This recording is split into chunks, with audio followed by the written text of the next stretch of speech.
Episode of BBC's Fake or Fortune that showed them trying to authenticate a Paul Delaroche picture called Saint Amelie.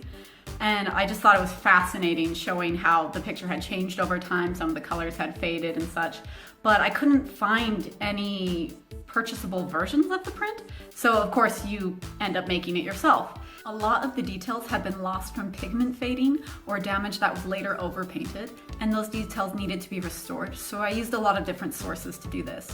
The most important was a high-definition lithograph copy, which included most of the original detail.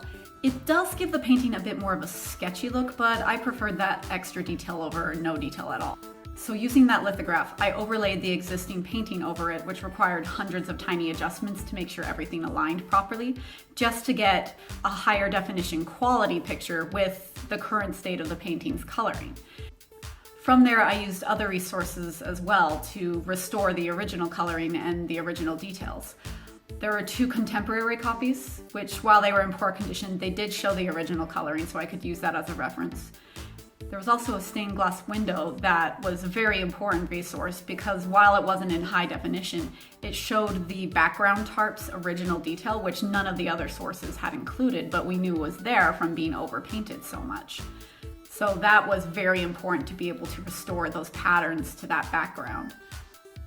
So using all these sources, I was able to restore the painting to far closer to what it would have been like in its original state. And here's the result.